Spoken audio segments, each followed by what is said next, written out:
With this subject, day one of the President's appearance at the Commission, of course, has wrapped Cadre deployment, factionalism and a lack of action on the part of the ANC when they saw signs of state capture. Let's discuss this further now with independent political analyst Oliver Dixon. Oliver, thank you so much for coming into studio. Supermandla was saying that there wasn't a lot coming out. There was a lot of acknowledgement that things went wrong, but not enough accountability. What are you hoping to hear more about tomorrow? Yes, Supermandla is absolutely right. The President, for about 7 hours, was waxing lyrical, opening statement filled with platitudes and no actionable items. In fact, the President spoke retrospectively about an ANC that he would like to paint as an antiquated organization that he was not a part of, when he very much was a part of it. But what I'd like to hear more of the President, specifically tomorrow, is what happened during the Treasurer General tenure of Zweli Mkhize, when Bosasa was making all of these donations to the ANC, and towards the tail end of, right at the tail end actually of the appearance today, Deputy Chief Justice Raymond Zondo posed the question and said, but you guys knew about Bosasa's wrongdoings. It was splashed all over the media, and yet you continued taking money from them. At the time, you were Deputy President and shortly thereafter President, and the Treasurer General at the time was Dr. Zweli Mkhize, as the Treasury General, taking all of those donations from Bosasa.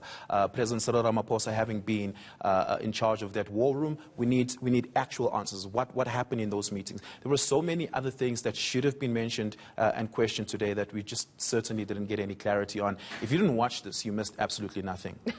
I want to take you back to when the first moment of state capture was flagged from someone within the party, and that was Fikile Mbalula. Let's just listen to that clip quickly. In my submission, I outline how allegations of state capture arose within the structures of the ANC and how the organization responded at different moments. Without going into detail in this opening statement, it is worth mentioning that one of the earliest claims made within ANC structures of the possibility that members of the Gupta family may have had an improper role in the functioning of the executive was a statement by Minister Fikile Mbalula at an ANC meeting in 2011. To my knowledge, the matter was not taken further by the NEC or in any structure of the organization after he had mentioned. At the time, the statement did not prompt any specific concerns about the capture of the state.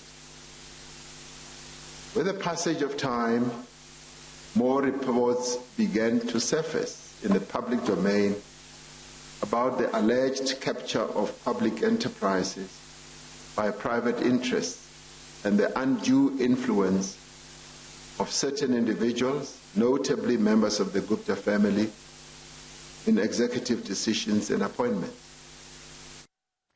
So, Oliver, the President there is saying in 2011, Fikile Mbalula did raise some concerns about the Gupta family, but the NEC did nothing about it. He said it wasn't very clear. Do you think that's an acceptable explanation? Absolutely not. Fikile Mbalula was appointed as Minister of Sport in 2010. Not in 2011. In 2009, the Gupta family successfully brought the English Premier League to South Africa because Narendra Modi was undergoing elections when he was first elected in India at the time. And it was a massive, massive cricket tournament. Sahara Computers became very intimately involved with Cricket South Africa at the time. And shortly after they began being investigated by international bodies, Fikile Mbalula became the Minister of Sports. The assumption was that Fikile Mbalula was going to clean that up for them. He then raised how disgruntled he was with it at that NEC meeting. Nothing happened about it, and yet he went on for years remaining Minister of Sport.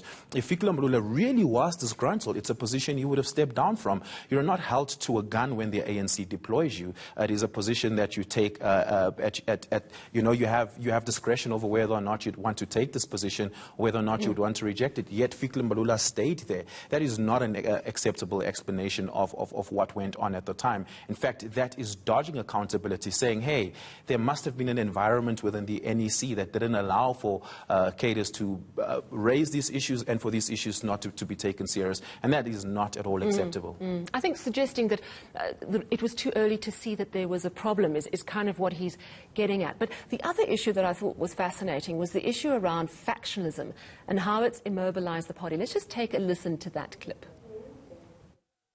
The ability of any organization, but especially a political formation, to act on allegations of malfeasance relies not only on its formal rules and procedures, but also on the balance of power within its structures.